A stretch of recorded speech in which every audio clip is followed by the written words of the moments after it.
Today we're starting something a little different. I'm walking you through my life decade by decade. I believe our past holds powerful lessons. Sharing mine might inspire you to look back on yours and see how far you've come. So let's go back to where it all started. So, I was born in 1990, August of 1990 to be exact, and those first few years were honestly a good mix of good memories and hard realities. I grew up going back and forth between my mom's family, which was solely based in Newburgh area of Louisville, Kentucky, and my dad's family that was solely based in the Victory Park area. The dynamics of the family was on my mom's side. It started off with just me, my great uncle, my grandmother, my two uncles, and then on my dad's side it was him, his two brothers, and his mom. At that point in my life, both of my families were actually very tight knit. My grannies were actually best friends.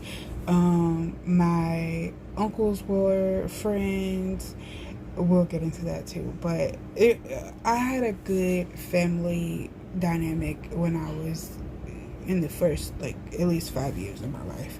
But even as a kid, I was really observant. I noticed everything. And still to this day, I still have those qualities. Some of the things were beautiful, and some not so much. It was my first lesson that life could be safe and scary when you're little. As I got older, I started experiencing things that no child should ever have to go through.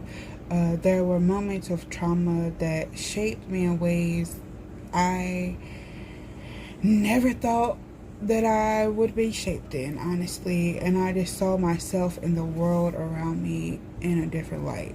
But even back then, I can look back and see God's hand, because those moments made me strong, made me sensitive to other people's pains, and honestly gave me a heart for ministry and writing that I have today.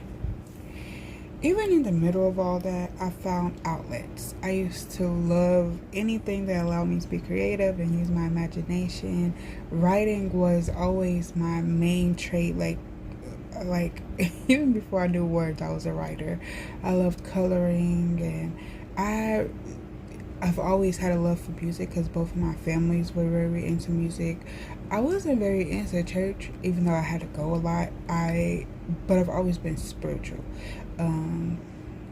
And one of my favorite things, I've always been a sky gazer, or however way you want to look at the sky, whether it's clouds, whether it's stars, I love it. I didn't know it then, but those little passions would become a part of my life callings later on. God was planting seeds from the beginning. Well, this has been part one of my timeline, and the next part we'll talk about my preteen, teenage years, the big mistakes, big heartbreaks, and the journey that led me to find my faith for myself. If any of this resonated with you, hit like, subscribe, share a piece of your story in the comments. One thing I'd love to know is what's one lesson you learned from your childhood that still sticks with you today.